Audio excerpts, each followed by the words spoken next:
¿Qué es una teoría de la educación a distancia? Pues desde mi punto de vista sería una construcción científica, atención, lo que yo pretendo es que intentemos sistematizar en un planteamiento teórico lo que son las leyes, las ideas, los principios, las normas. ¿Para qué?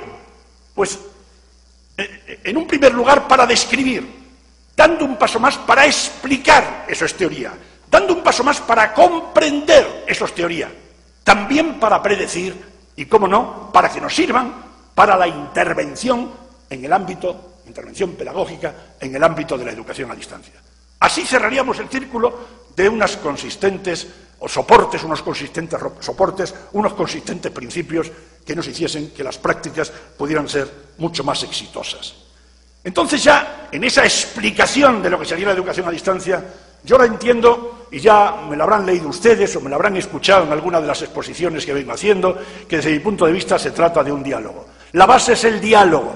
En la educación a distancia, diálogo, y el diálogo es para que otros aprendan aquellos objetivos, aquellos planteamientos genéricos, para que otros alcancen esos logros, diálogo didáctico, pero a través de los medios, diálogo didáctico mediado. Ese es el centro del planteamiento teórico que yo les propongo, y se lo propongo a ustedes a través del diálogo. Fíjense en la pantalla la cantidad de tipologías distintas de diálogo que se dan en la educación a distancia.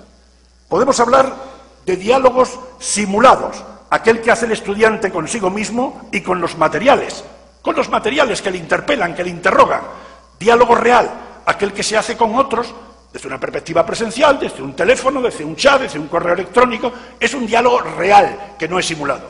El diálogo puede ser síncrono, en directo, el que podemos hacer con una llamada telefónica o a través de un chat, o asíncrono, en diferido, el que hacemos a través de un foro, por ejemplo.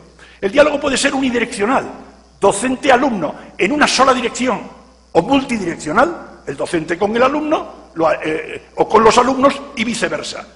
El diálogo puede ser vertical, docente-alumno, solo de forma vertical u horizontal, entre iguales, un alumno con otro alumno, un alumno con muchos alumnos con muchos alumnos. Puede ser estructurado en el sentido de que es un diálogo con mucha rigidez, o flexible en el sentido de que es un diálogo mucho menos rígido. Bueno, pues en ese planteamiento me voy a basar el resto de la conferencia, de la presentación esta. Vean ustedes el cuadro, que no se lo voy a explicar, simplemente trato en esa tabla de doble entrada de interceptar, de mezclar los distintos tipos de diálogos, que son los mismos los que aparecen en el eje de la ordenada que en el eje de las abscisas. Son los mismos, y vean las posibilidades que cada forma de diálogo puede tener con los demás, o donde no se da esa posibilidad de diálogo. Sería para la reflexión, pero no sería el momento ahora de pararnos en ello. Sí que me quiero parar en ver que ese planteamiento del diálogo didáctico mediado yo lo centro en 4 componentes fundamentales y claros. Son los que tienen ustedes en la pantalla. Los materiales, donde se alojan, donde se almacenan los contenidos, la docencia o institución, que de alguna manera va a aportar todo el proceso de docencia, el estudiante que aprende y los canales de comunicación. Y fíjense ustedes que esos 4 componentes yo los voy a encerrar en 4 cuadrantes. Y prestemos atención a estos cuadrantes. Los número de arriba a abajo y de izquierda a derecha, el 1, el 2, el 3 y el 4. Y vean ustedes que los 4 componentes no tienen nada que ver en cuanto a la ubicación en esos cuadrantes. Esos 4 componentes no van a tener que ver. Lo que venga detrás sí va a tener que ver. Veamos. Por una parte, se establece un diálogo de los estudiantes con los docentes, de los docentes con los materiales, de los estudiantes con los materiales, todo a través de los canales de comunicación. En la parte de arriba del gráfico, a través del autoestudio fundamentalmente, y en la parte de abajo del gráfico, a través de la interacción. Vean ustedes en estos cuadrantes que los vamos a definir de la siguiente manera.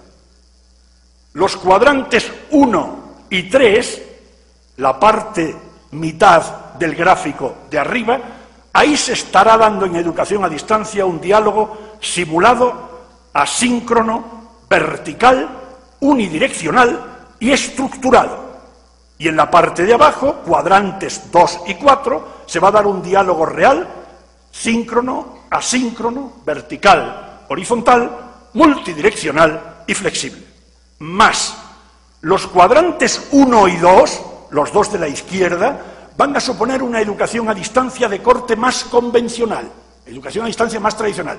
Los cuadrantes 3 y 4 de la derecha van a configurar como una educación a distancia basada en soportes digitales. Más en nuestros gráficos. He introducido en este planteamiento teórico unas líneas verticales donde arriba del todo ubico épocas, las grandes fases o épocas de la educación a distancia, hasta 1960, desde 1960, desde 1980 y desde 1995. Y más, ubico en el gráfico el eje de las abscisas y el eje de las ordenadas. En las ordenadas le propongo a ustedes que en la parte de abajo habrá menos autoestudio, menos estructura, y en la parte de arriba habrá más autoestudio, más estructura. En el eje de las abscisas, en la parte de abajo, si tiramos a la izquierda, habrá menos tecnología, menos autonomía, y hacia la derecha, más autonomía y más tecnología. Seguimos con nuestro desarrollo y vamos a la parte de arriba del gráfico, donde la institución y los docentes diseñan, producen unos materiales que sirven para la distribución de esos materiales a los estudiantes y que puedan llevar a cabo un estudio independiente. Y en esa parte de arriba se dan esas posibilidades. El material impreso, que sería de la primera época, de antes del 1960, los materiales audio, radio, vídeo, entiendo la radio, la televisión, etcétera, aquí como soporte de materiales, no como vías de comunicación interactivas, como soportes de materiales. Vean ustedes que tenemos dentro de esos materiales los informáticos, los materiales informáticos de todo lo que supone la enseñanza a través de ordenador, la enseñanza programada de los tiempos, todo lo que puede soportarse en un CD-ROM o en un videodisco, etc. Y ya en la parte derecha, en el gráfico 3, perdón, en el cuadrante 3, estaría Internet, con todo lo que supone la web, hipermedia, multimedia, pero, insisto, como soportes de materiales, con todas las connotaciones que le he dado a los cuadrantes 1 y 3. Si avanzamos, ya abajo, en los cuadrantes 2 y 4, aparece una enseñanza tutelada, con cierto control, con cierta guía, por parte del tutor, que de alguna manera genera con los canales de comunicación un aprendizaje en línea que puede ser potenciar, por una parte, el aprendizaje individual y potenciar, por otra parte, el aprendizaje colaborativo. Vean ustedes que ahí se da ya mucha más flexibilidad que lo que puede suponer que usted estudia un texto en un material impreso y usted me da examen después del material impreso. Vean ustedes en el gráfico, en el cuadrante 2, que nos aparece ahí los canales de comunicación convencionales y clásicos de la presencia del correo postal, del teléfono, del fax, todos en la época de antes de 1960. Vemos en la parte de abajo, en el cuadrante 4, que aparecen ya, pues, donde vamos estando. Por una parte, la videoconferencia, el satélite, las comunicaciones a través de las redes digitales, de los sistemas digitales integrados, y finalmente, pues lo que hoy se está vendiendo prácticamente en todos los congresos que se hacen a lo largo y ancho del mundo. Es decir, Internet y la web 2.0 y todo lo que ustedes quieran en ese apartado. Mire, con esto hemos terminado los 4 cuadrantes.